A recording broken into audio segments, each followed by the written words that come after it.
The late 19th century was a time of extraordinary change and upheaval across the African continent. This era marked the beginning of a dramatic transformation as ancient kingdoms and societies that had thrived for centuries faced unprecedented challenges. The rich tapestry of African cultures with their unique traditions, languages, and governance systems were about to be irrevocably altered by external forces. European powers, driven by industrial ambitions and a sense of imperial grandeur, were fiercely competing for control of African territories. The Industrial Revolution had created an insatiable demand for raw materials and new markets, and Africa, with its vast resources, seemed the perfect solution. European leaders, adorned in their 19th century attire, strategized and plotted, each eager to outmaneuver the other in this high-stakes game of imperial expansion. This period, often referred to as the Scramble for Africa, saw European nations carve up the continent with little regard for existing political or ethnic boundaries. Historical maps from this era reveal a continent divided by arbitrary lines drawn in European capitals, far removed from the realities of African life. Colonial conferences where these decisions were made were characterized by a blatant disregard for the sovereignty and humanity of African peoples.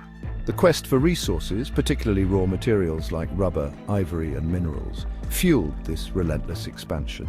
European industries were hungry for these commodities, and Africa's abundant natural wealth was seen as a treasure trove waiting to be exploited. Rubber plantations sprang up, ivory was harvested in vast quantities, and mining operations delved deep into the earth, all driven by the insatiable greed of European powers. European powers saw Africa as a source of wealth and power, a vast chessboard upon which they could play out their geopolitical ambitions. Colonial maps from this period show a continent divided and subdivided, each piece representing a potential gain in the global power struggle. European leaders, in their grand halls and opulent offices, viewed Africa not as a land of people and cultures, but as a means to an end, a way to enhance their own prestige and influence. This scramble for territory was often justified under the guise of a civilizing mission. European powers claimed they were bringing progress, Christianity, and enlightenment to the so-called Dark Continent. Propaganda posters from the era depict a benevolent Europe spreading the light of civilization to Africa. Missionaries were sent to convert and educate, their efforts often portrayed as noble and altruistic. European powers claimed to be bringing progress, Christianity, and enlightenment to the Dark Continent. Missionaries established schools and churches, teaching African children European languages and customs. These efforts were seen as a way to uplift and civilize, but they also served to undermine and erase traditional African cultures and belief systems. However, this paternalistic rhetoric masked a much harsher reality. The so-called civilizing mission was often a thin veneer for exploitation and oppression. Archival footage and historical images reveal the brutal methods used to suppress resistance and maintain control. African societies were subjected to forced labor, harsh punishments, and systemic violence, all in the name of progress and civilization. The imposition of European rule often meant the dismantling of traditional power structures, the exploitation of local populations, and the suppression of indigenous cultures. Traditional leaders were deposed or co-opted, their authority undermined by colonial administrators. Indigenous governance systems were replaced with European models, often with little regard for their suitability or effectiveness in the African context. It was within this context of ruthless competition and self-justified imperialism that King Leopold II of Belgium emerged as a major player in the scramble for Africa. Leopold, with his grand ambitions and ruthless tactics, saw an opportunity to elevate Belgium's status on the world stage. His portrait, often depicted with a stern and determined expression, symbolizes the relentless drive for power and control that characterized this era. While smaller nations like Belgium may have initially seemed like minor players in this geopolitical game, Leopold II's ambition was boundless. He was determined to carve out a significant colonial empire for Belgium, and he pursued this goal with relentless determination. Maps from the period highlight Belgium's expanding influence, and archival footage shows the extensive efforts made to establish and maintain control over African territories. He harbored a desire to establish Belgium as a colonial power, a force to be reckoned with on the world stage. Leopold's presence at colonial conferences, where he lobbied and negotiated for Belgian interests, is well documented. Belgian colonial propaganda from the time portrays him as a visionary leader, bringing progress and civilization to Africa. But the reality was far more sinister. The vast and largely unexplored Congo basin, with its seemingly limitless resources, became the focal point of his ambitions. Leopold saw the Congo as a land of untapped potential, a place where he could extract immense wealth and build a legacy. Belgian expeditions into the Congo were driven by this vision, mapping the region and identifying opportunities for exploitation. Leopold's pursuit of personal gain, masked by a veneer of philanthropy and progress, would have devastating consequences for the people of the Congo.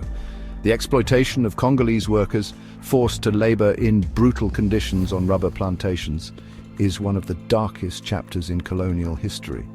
Images of Belgian colonial atrocities, including mutilations and executions, reveal the true cost of Leopold's ambitions. His reign stands as a stark reminder of the dark side of colonialism, a cautionary tale about the dangers of unchecked power and the enduring legacy of exploitation.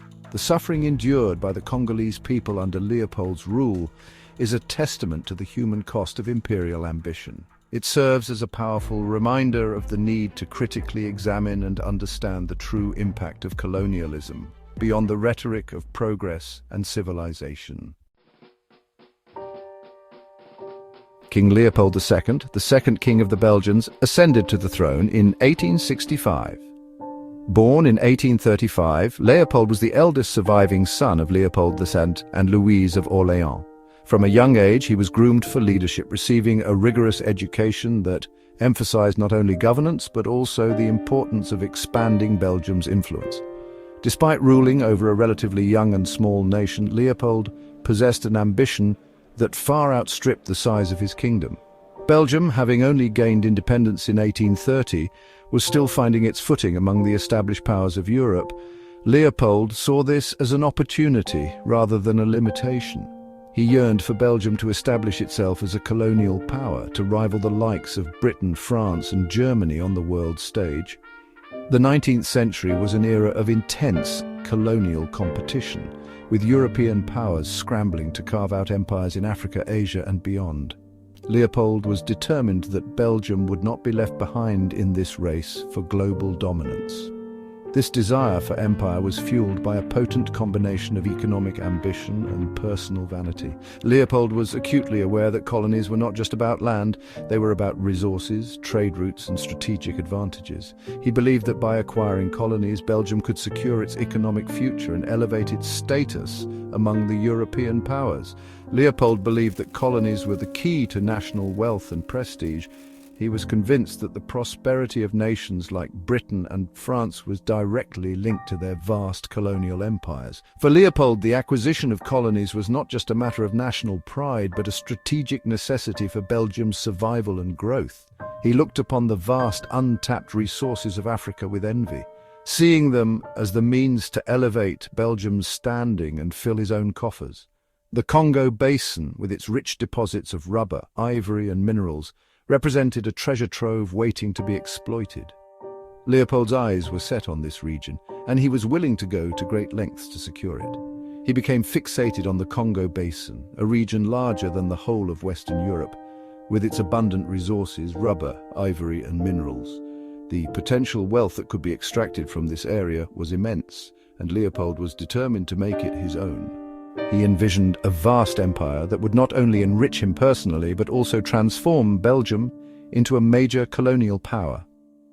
Lacking the political support within Belgium for outright colonial ventures, Leopold cleverly cloaked his ambitions in a shroud of humanitarianism. He presented his colonial aspirations as a noble mission to civilize and uplift the African people.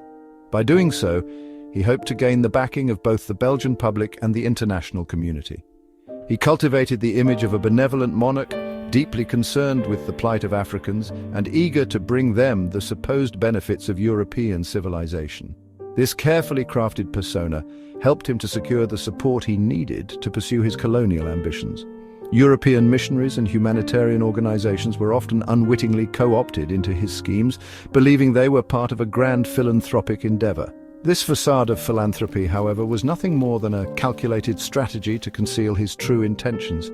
Leopold's real goal was to exploit the Congo's resources for his own gain, and he was willing to use any means necessary to achieve it. His speeches and writings were filled with lofty ideals, but behind the scenes, he was orchestrating a brutal regime of exploitation and oppression. Leopold's interest in the Congo was far from altruistic. It was driven by a ruthless pursuit of personal gain and a desire for absolute control over a territory he saw as his own private domain. He established the Congo Free State, a personal fiefdom where he wielded unchecked power. The exploitation of the Congo's resources was carried out with a level of brutality that shocked the world.